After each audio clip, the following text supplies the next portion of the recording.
ஓம் சாயிரா சாயிரா ஓம் சாயிரா சாயிரா ஓம் சாயிரா சாயிரா அன்பே சாயிரா பேரன்பே சாயிரா அகிலம் தளிக்க ஆத்மா விழிக்க அனுதினம் சாயிரா எங்கள் அன்பே சாயிரா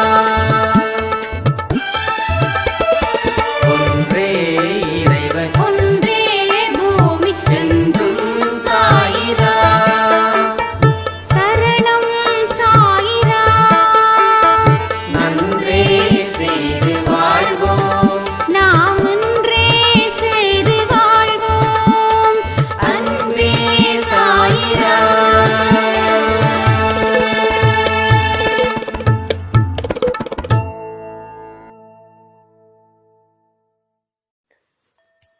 என் அன்பு குழந்தையே, உனது கனவு விரைவில் பூர்த்தியாகும். உனது எண்ணங்கள் நிறைவேறும்.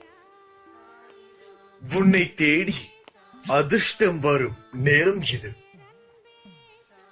உனக்கும் உன் குடும்பத்தினருக்கும் உன் சாயப்பாவின் பரிபூரண அருளும் ஆசீர்வாதமும் எப்பொழுதும் உண்டு.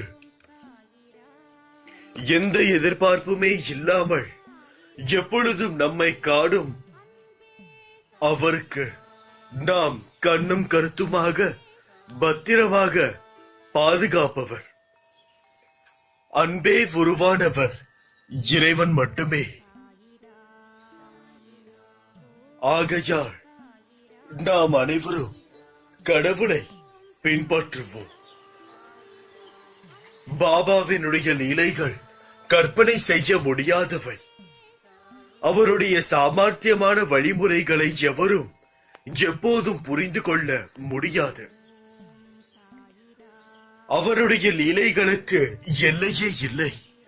அவர்தான் விளையாட்டை நடத்துகிறார். ஆயினும் அவர் விளையாட்டில் மாட்டிக்கொள்வது இல்லை. அவருக்கு மாந்திரம்தான் அவருடைய வழிமுறைகள் தெரியும். அவை நிச்சயமாக மானிட மனையாவாக அல்ல. ஆனாலும் ஒரு உண்மையான எளிய பக்தன் மனதில் என்ன நிர்தாரணம் செய்கிறாரோ அதை பாபாவே நிறைவேற்றி வைக்கிறார் என்ற அர்த்தம். பாபா எதிர்பார்ப்பது ஆழ்மனத்தில் பக்திக்காக தூய்மையான பக்தியுடன் பாபாவின் பாதங்களை நாடும் பக்தனுக்கு அவர் தம்மையே ஏந்து விடுகிறார். இன்றைய துன்பத்தை தாங்கும் மன வலிமை இருந்தால் போதும், நாளைய இன்பத்தை எளிதில் வாங்க முடியும். அனைத்தும் அவருடைய அருளால்.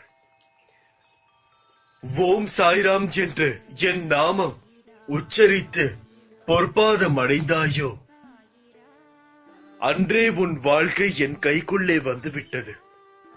கர்மாவினால் நீ சிறிது கஷ்டப்பட்டாலும் உன்னை தோல்வி அடைய செய்ய மாட்டேன். ஞானியின் அருளின்றி எவரும் அவரை தரிசிக்க இயலுமா? பாபாவின் தரிசனம் ஒன்றே நம் மனம் மகிழ்ச்சி அடையும். பொறுமையோடு இரு. உன் உழைப்பு என்றும் வீணாகாது. உன்னுடைய கவலைகளை தூர எறி. உன்னுடைய துன்பங்கள் ஒரு முடிவுக்கு வந்துவிட்டன. ஒருவன் எவ்வளவுதான் நசுக்கப்பட்டு வேதனைப்பட்டவனாக இருப்பினும் இம்மசூதியில் கால் வைத்த உடனே அவன் மகிழ்ச்சியின் பாதையில் செல்கிறான். இங்கே உள்ளவர் மிகவும் அன்பானவர். அவ்வாறு இவ்வியாதியை குணப்படுத்துவார். எல்லாரையும் அன்புடனும் ஆசையுடனும் பாதுகாப்பார். பயம் கொள்ள தேவையில்லை. தினமும் ஒருவனுக்கு ஏதோ ஒரு முறையில் உதவுவது என தீர்மானித்துக் கொள்ளுங்கள். ஒரு சிறு புன்னகை, ஆறுதல் வார்த்தை கூட உதவிதான். மனிதர்கள் காத்திருக்கிறார்கள். இந்த உதிமழையை போல் நீ மகிழ்ச்சி என்னும் மழையில் நனைய போகிறாய். அனைவருக்கும் என்னுடைய ஆசீர்வாதம் நிச்சயமாக கிடைக்கும். நீங்கள் நினைத்ததெல்லாம் நடக்கட்டும். இந்த வியாழக்கிழமை இனிய வியாழக்கிழமையாக அமையும். எது எப்படி இருப்பினும் நான் ஷீரடிக்கு சென்று பாபாவை பேட்டி காண்பேன். ஆனால் பாதங்களுக்கு வந்தனம் செய்ய மாட்டேன், தட்சிணையும் கொடுக்க மாட்டேன். எவரெல்லாம் மனதில் இந்த குதர்க்க வாதத்தை திடப்படுத்திக் கொண்டு கிளம்பினார்களோ அவரெல்லாம் தரிசன யோகம் கிடைத்த பின் சாய்பாபாவை சரணடைத்தார்கள். அவர்கள் அனைவரும் தங்களுடைய நிலையில் உறுதியாக நின்றனர். மறுபடியும் சந்தேகங்கள் கொண்டு திரும்பி பார்க்கவே இல்லை. அவருடைய பாதங்களில் அவர் மூழ்கிவிட்டனர். தாயை பிரித்து தவிக்கும் குழந்தையின் ஏக்கத்தை போன்று உன்னை காணாமல் என்னுடைய ஏக்கமும் இருக்கிறது. அவசரப்படாமல் இரு, அனைத்தும் உன்னை தேடி வரும். சிறு சறுக்கள் தான், கவலை வேண்டாம். உன் தந்தை நான் இருக்கிறேன். உன்னை எப்பொழுதும் தூக்கிவிட. இவ்வுலகில் நான் சேர்த்து வைத்த சொத்துக்கள் நீங்கள்தான் குழந்தைகளே. ஆகையால் உங்கள் வாழ்க்கை எதை நோக்கி போகும் என்ற பயம் வேண்டாம். ஒரு இடத்தில் 1000 பசுக்கள் இருக்கின்றன. தன் தாயை தேடி வரும் ஒரு கன்று அந்த 1000 பசுக்களில் தன் தாயை சில நொடிகளில் கண்டுபிடித்து அதனிடம் போய் சேர்ந்து விடுகிறது. அதேபோல் ஒருவன் செய்யும் வினையின் பயனானது அவன் எங்கு இருந்தாலும் அவனை கண்டுபிடித்து அவனை சென்றடைந்து விடும். வினையை விதைத்துவிட்டு அறுவடை காலத்தில் சாமர்த்தியமாக வெளியூர் சென்று விட்டாலோ வினையிடம் இருந்து தப்ப முடியாது. வினையை விதைத்தால் வினையை அறுவடை செய்தாக வேண்டும். உப்பை தின்றவர் தண்ணீர் குடித்தே ஆக வேண்டும். நாம் அனைவரும் நன்மை செய்கிறோமோ தீமை செய்கிறோமோ என்று இறைவன் கண்காணிப்பு கேமரா வைத்துக் கொண்டு பார்ப்பதில்லை. நீங்கள் என்ன வேண்டுமானாலும் செய்து கொள்ளுங்கள் என்று நமக்கு பூரண சுதந்திரத்தை கொடுத்து விட்டார். ஆனால் உங்கள் செயலின் பலனை நீங்கள் தான் அனுபவிக்க வேண்டும் என்ற நியதியையும் அழுத்தமாக வைத்து விட்டார். நீங்கள் உங்கள் பையில் நல்ல பழங்களை போடுகிறீர்களா, இல்லை சருகுகளையும் அழுகிய பழங்களையும் போடுகிறீர்களா என்று யாரும் கண்காணிப்பதில்லை. ஆனால் நீங்கள் சேகரித்ததை தான் நீங்கள் சாப்பிட வேண்டும் என்பதை மறந்து விடாதீர்கள். ஐயோ, அக்கிரமம் செய்தவன் நன்றாக இருக்கிறான் என்று ஆண்டவன் மேலே நம்பிக்கையை இழக்காதீர்கள். அக்கிரமம் செய்பவன் இப்போதுதான் காய்ந்த சருகுகளையும் அழுகிய பழங்களையும் தன் பைக்குள் போட்டுக் கொண்டிருக்கிறான். விரைவில் தனிமை சிறையில் அவற்றை உண்ண வேண்டிய காலம் வரும். அப்போது அவனுக்கு பசியும் மரணமுமே பரிசாக கிடைக்கும். இது மனிதன் இயற்றிய சட்டம் இல்லை, இறைவனின் வாக்கு நியதி. இதற்கு விதிவிலக்கு இல்லை. நீங்கள் நினைத்தது அனைத்தும் இன்று நிறைவேறும். அதில் எந்தவித சந்தேகமும் நீங்கள் பட தேவையில்லை. உங்களுக்கு அனைத்து சீரும் பெற்று சீரும் சிறப்புமாய் சௌபாகிய மிகுந்த வாழ்க்கையை நீங்கள் வாழ்வீர்கள் என்பதிலும் எந்தவித அச்சமும் தேவையில்லை. நான் இருக்கும் வரையில் நீங்கள் எதற்கும் கவலைப்பட வேண்டாம். ஏனென்றால் நான் உங்களை ஒவ்வொரு நொடியும் கண்காணித்துக் கொண்டேதான் இருக்கிறேன். என்ன செய்கிறீர்கள் என்று. யார் உங்களை உதாசீனப்படுத்தினார்கள் என்று, யாரை நீங்கள் எப்படி நடத்தினீர்கள் என்று, உங்களை மற்றவர்கள் எப்படி நடத்தினார்கள் என்று, இவை அனைத்திற்கும் பதில் கூடிய விரைவில் கிடைக்கும் அவரவர்களுக்கு. ஆகையால் யாரும் எந்த கடவுளும் எதுவும் செய்யவில்லை என்று நினைக்காதீர்கள். நிச்சயமாக நடத்துவேன், நடத்தி காட்டுவேன். ஆனால் அவர்கள் அந்த பையில் எடுத்து சென்ற பழங்கள் அழுகிய பழங்கள் என்று தெரியும் வரை கொஞ்சம் சந்தோஷமாக இருந்துட்டு போகட்டும். அதை எப்பொழுது உணர வேண்டும் என்று நான் நினைக்கிறேனோ, அவருக்கு அந்த சந்தர்ப்பம் எப்பொழுது வருகிறதோ அதை அவர்கள் அப்பொழுது உணர்வார்கள். என் பரிபூரண அன்பும் ஆசீர்வாதமும் அன்பும் பெற்ற என் செல்ல பிள்ளை நீ. இப்படிக்கு உன் சாயப்பா. அல்லாஹ்.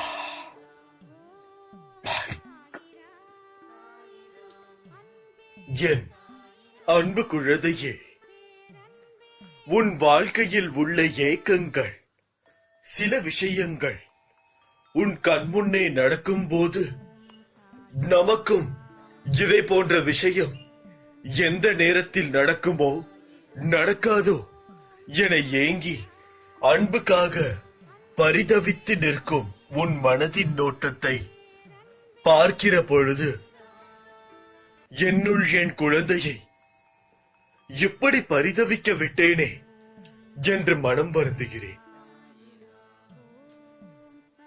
சாயப்பா, கஷ்டங்கள் வந்தாலும் சந்தோஷங்கள் வந்தாலும் எல்லாம் நீங்கள் பார்த்தது என்னிடம் வருவது எனக்கென்று உங்கள் துவாரகாவாயில் இருந்து வரும் பரிசு சம அளவாய் எடுத்துக்கொள்ளும் உன் மனதிற்கு எத்தனை கொடுத்தாலும் தகும் குழந்தையே.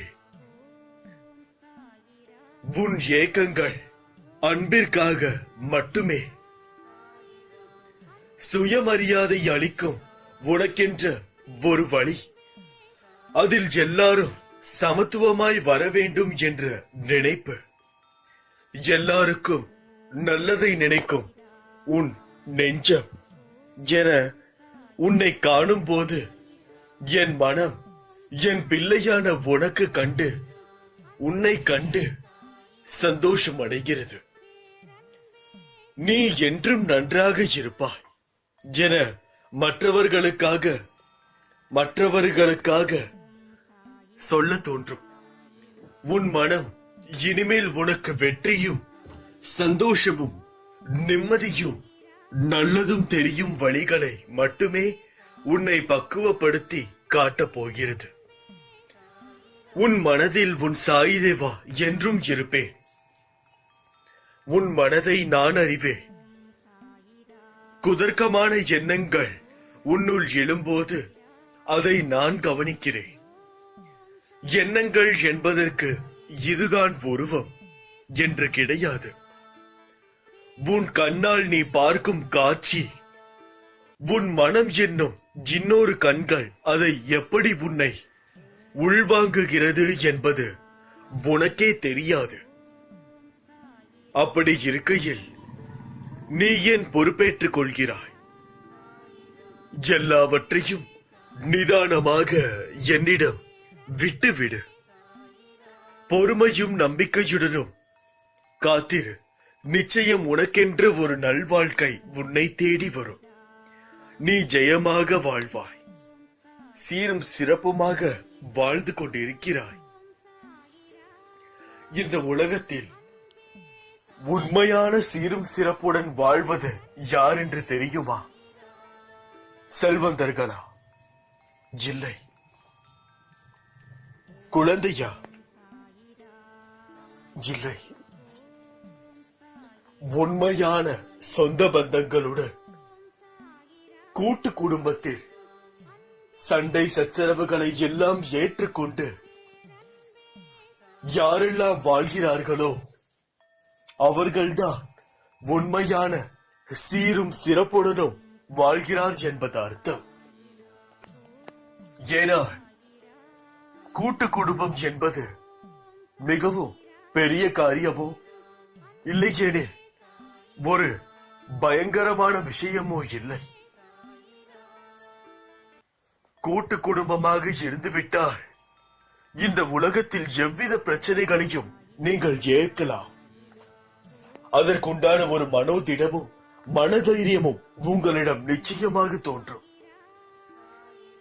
ஏனென்றால் கூட்டு குடும்பம் உங்களுக்கு அவ்வளவு நல்ல பாடத்தை கற்றுக் கொடுக்கும். தேவையில்லாத சண்டைகள் தவிர்த்து விடுவீர்கள். அர்த்தமுள்ள பேச்சை அனைவரிடம் தெளிவாக பேசுவீர்கள்.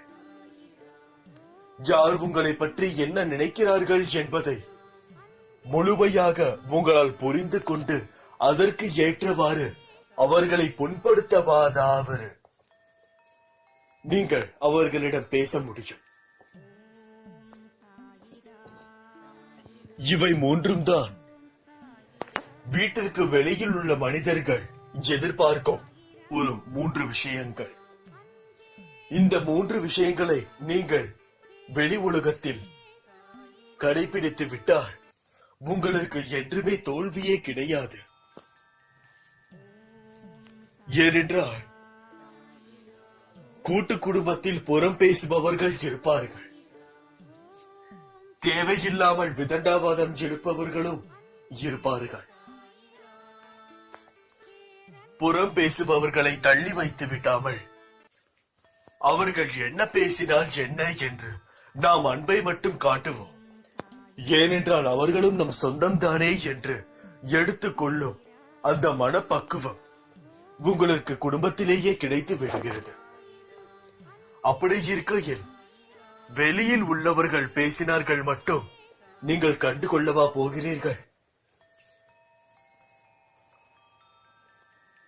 தேவையில்லாமல் விதண்டாவாதம் இழுப்பவர்கள் அவர்கள் என்ன சொல்கிறார்களோ அதை கேட்டுவிட்டு செல்வது மிகவும் நல்லது. கூட்டு குடும்பத்திலும் அப்படித்தான். அப்படி இருந்தால்தான் மேலும் சண்டை வராமல் போகும். அதையே நீங்கள் வெளியுலகத்திலும் பயன்படுத்தி விட்டால் சண்டைகள் இல்லாமல் இருக்கும். உங்களுடைய பாதையில் நீங்கள் கவனம் செலுத்த வேண்டும் என்றால் ஒவ்வொரு சின்ன விஷயத்தையும் நீங்கள் கண்டு கொள்ளாமல் விட்டுவிட வேண்டும். ஒவ்வொரு வார்த்தைக்கும் அர்த்தம் என்ன, அதில் குரில் எது நெடில் எது என்று ஆராய்ந்து உட்கார்ந்திருந்தால் நீங்கள் செய்ய போகும் வேலையை நீங்கள் இழந்து விடுவீர்கள். உங்களுக்கான வேலையை நீங்கள் மட்டும்தான் செய்ய வேண்டுமே தவிர உங்களுக்காக வேற யாரும் வந்து செய்ய மாட்டார்கள். அப்படி இருக்கையில் ஏதாவது ஒரு சின்ன சண்டையாக இருந்தாலும் அதை எளிதில் விட்டு விடுவது உங்களுக்கும் உங்களை சார்ந்து இருப்பவர்களுக்கும் மிகவும் நல்லது. அதை கேட்டுவிட வேண்டும் என்று நினைத்தீர்கள் என்றால் உடனே கேட்டுவிடுங்கள். இப்படி செய்தால் நிச்சயமாக நீங்கள் அனைவரும் நிம்மதியாகவும் அமைதியாகவும் சந்தோஷமான வாழ்க்கையை சீரும் சிறப்புமாய் வாழலாம். இதில்தான் உண்மையான சந்தோஷமே அடங்கி இருக்கிறது. ஒருவன் பண்ணை வீட்டில் உட்கார்ந்து கொண்டு கோடி கோடியாய் பணம் வைத்து அவனால் இரவில் முழுமையாக உறங்க முடியும் என்று நினைக்கிறீர்களா?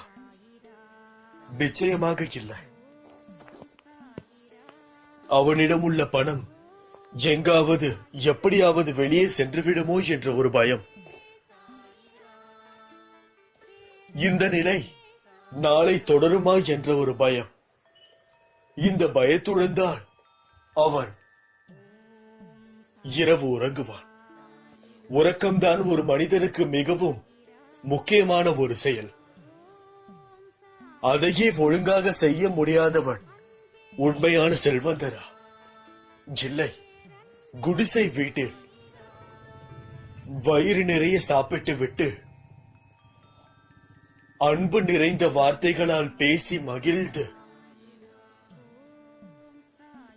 மகிழ்ந்த அந்த ஒரு நொடியில் உறங்குவது எந்த ஒரு கவலையும் இல்லாமல் உறங்குபவன் தான் உண்மையான செல்வந்தனாவான். நாம் அனைவரும் செல்வத்தை சம்பாதிப்பதற்கு பதிலாக மனிதர்களை சம்பாதிக்க வேண்டும் என்பதில் சந்தேகம் வேண்டாம். இங்கு இருக்கும் ஒவ்வொரு மனிதர்களும் உனக்கு மிகவும் முக்கியமானவர்கள். அனைத்து மனிதர்களும் ஏதோ ஒரு விஷயத்தில் வல்லவர்கள். அதை உங்களிடம் அவர்கள் காண்பித்து, உங்களுக்கு தெரிந்ததை நீங்கள் அவரிடம் காண்பித்து, வாழ்க்கையில் ஒருவருக்கொருவர் வெற்றி பெற்றுக் கொண்டே இருக்கலாம். இவ்வளவுதான் இந்த வாழ்க்கையும் இந்த உலகமும். இதற்காக மட்டும்தான் இயங்குகிறதை தவிர வேறு எந்த ஒரு பெரிய விஷயமும் இதில் இல்லை. இதை புரிந்து நடந்து கொள்வாயாக. என் பரிபூரண அன்பும் ஆசீர்வாதமும் அன்பும் பெற்ற என் செல்ல பிள்ளை நீ. இப்படிக்கு உன் சாய் அப்பா. அல்லா.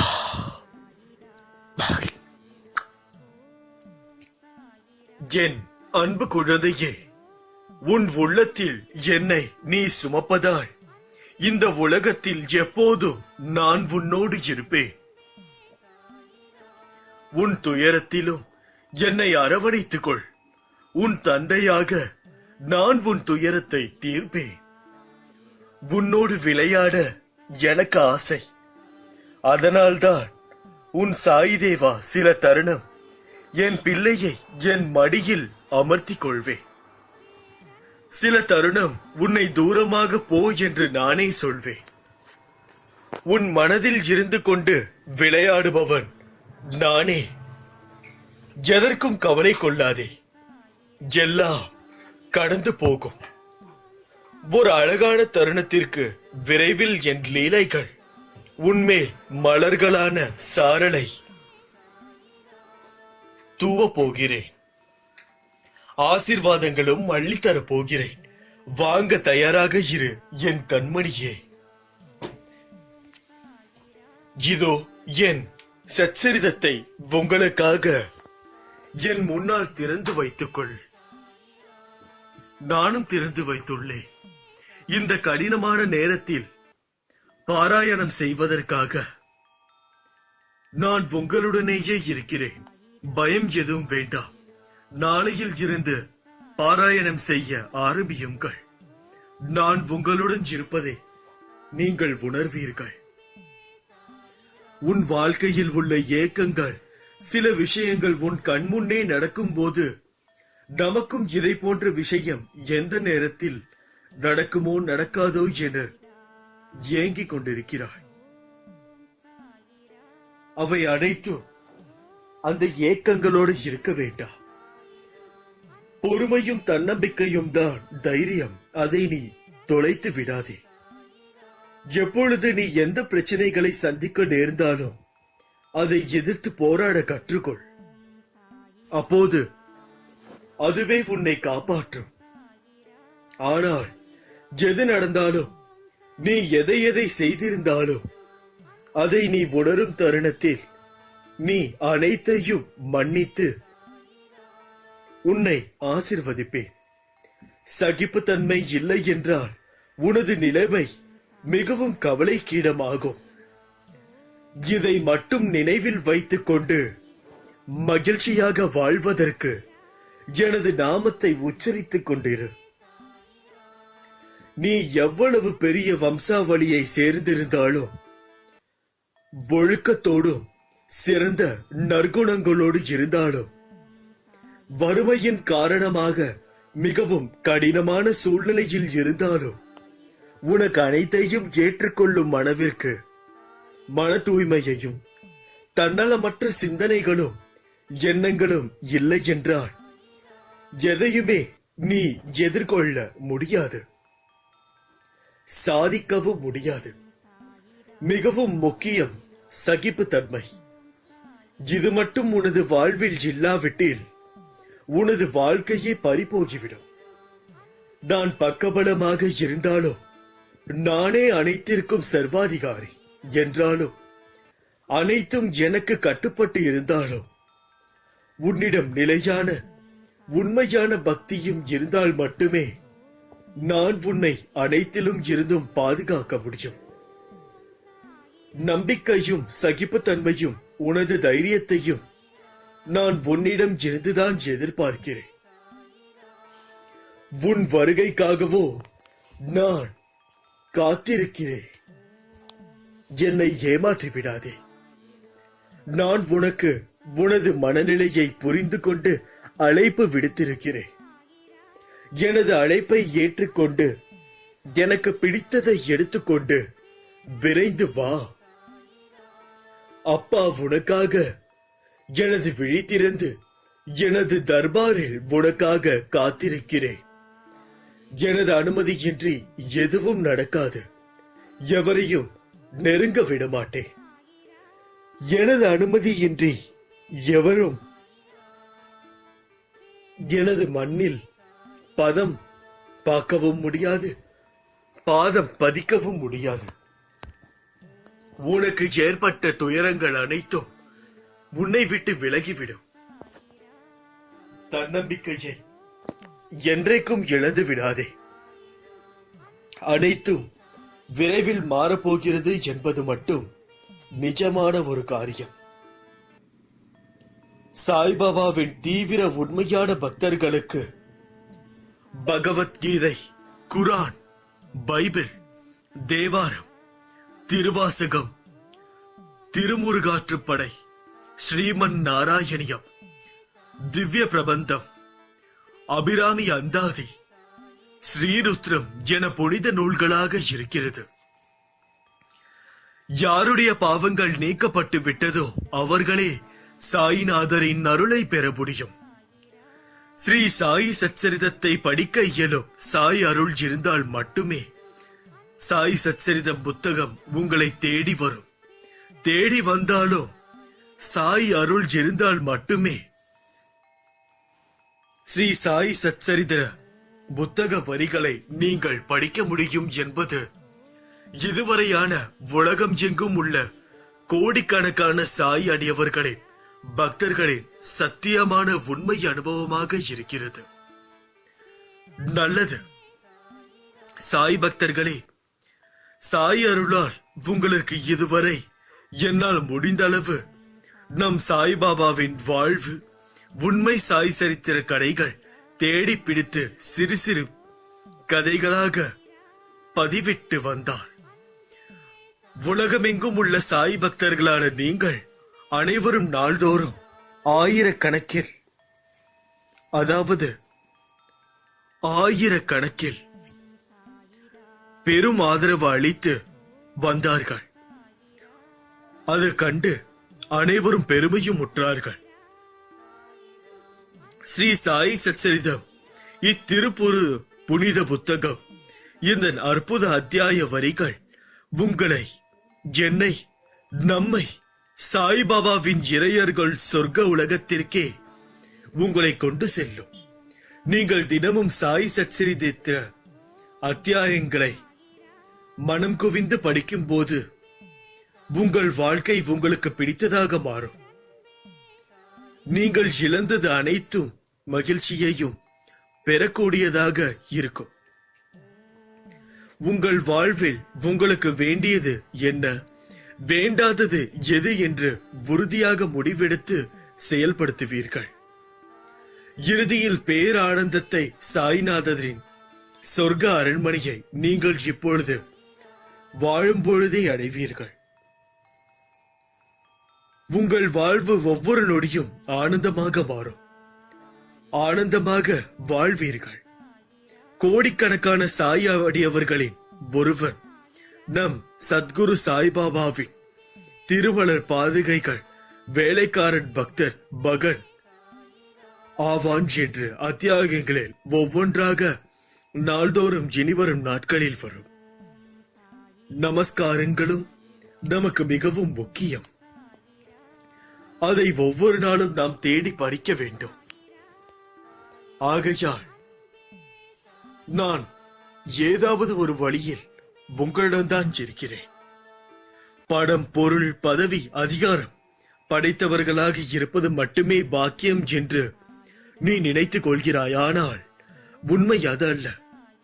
பாவங்கள் நீங்க பெற்றவர்களே உண்மையான அதிர்ஷ்டசாலிகள். அதுதான் மகிழ்ச்சியான நிறைவான வாழ்வை தரும். நீ தெரிந்தோ தெரியாமலோ பிறருக்கு செய்த தவறை உணர்ந்து அதற்காக வருந்தி என்னிடம் வழிபடுகிறாயே.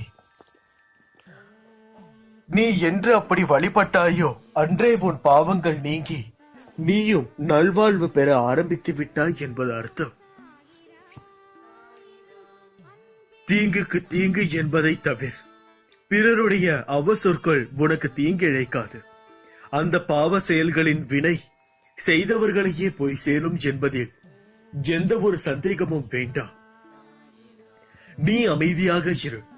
என்றும் தாழ்ந்து போக மாட்டாய். என் வார்த்தைகள் மீது மட்டும் நம்பிக்கை வை. உன் கர்ம வினைகளை அழித்து உனக்கு உதவவே நான் சிறிதை கூறுகிறேன். என் வார்த்தைகள் மீது நீ நம்பிக்கை வைத்து செயல்பட்டால் உனக்கு எல்லாம் வெற்றியே. என் பரிபூரண அன்பும் ஆசீர்வாதமும் அன்பும் பெற்ற என் செல்ல பிள்ளைடி. இப்படிக்கு உன் சாயப்பா. அல்லாஹ்.